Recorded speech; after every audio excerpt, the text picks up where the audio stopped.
Hello everyone, welcome back to my channel. मैं हूं श्रेया भटनागर और आज मैं लेके आई हूं शॉर्ट एंड डिक्टेशन। अगले 5 सेकंड में मैं स्टार्ट कर दूंगी, तो प्लीज़ आप लोग रेडी रहिएगा।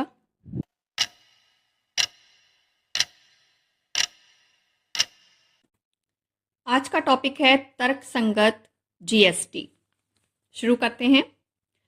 प्रधानमंत्री की ओर से लाल किले की प्राचीर से जीएसटी में व्यापक सुधार की घोषणा के अनुरूप वस्तु एवं सेवा कर को तर्कसंगत बनाने के लिए गठित समूह ने 5 और 18% के केवल 2 स्लैब के केंद्र सरकार के प्रस्ताव का जो अनुमोदन किया, उसे सभी राज्यों की सहमति मिलनी चाहिए।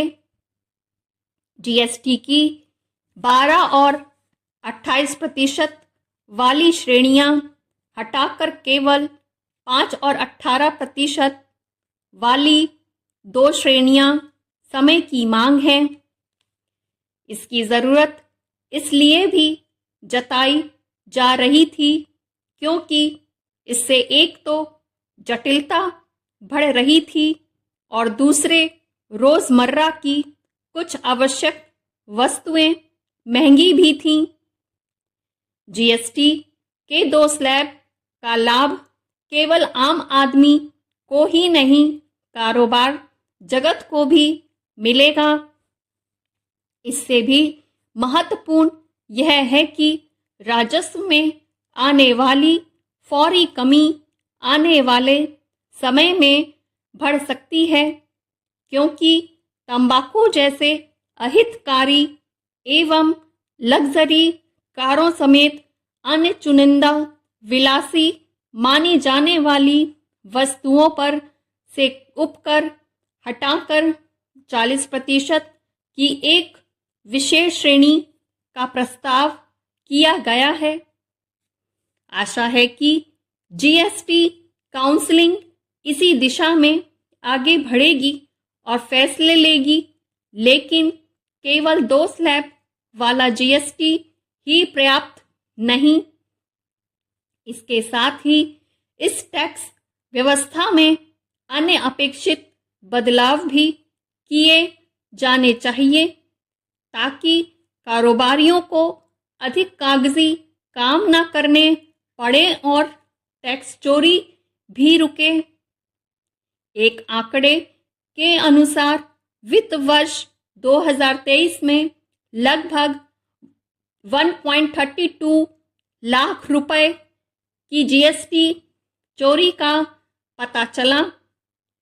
जीएसटी चोरी के खिलाफ सख्ती बरती ही जानी चाहिए, लेकिन उसके कारणों की तह तक भी जाना होगा। उचित यह भी होगा कि केंद्र और राज्य सरकारें शराब और पेट्रोलियम पदार्थों को भी जीएसटी के दायरे में लाने पर विचार करें।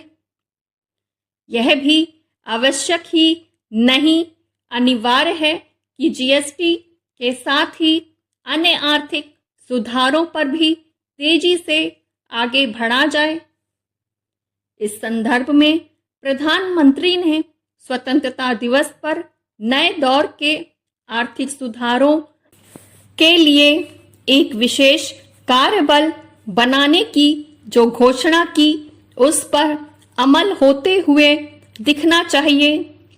ऐसा इसलिए आवश्यक है क्योंकि अमेरिकी राष्ट्रपति ट्रंप ने भारत के खिलाफ शत्रुतापूर्ण रवैया अपना रखा है। वे भारत के हितों के खिलाफ काम कर रहे हैं।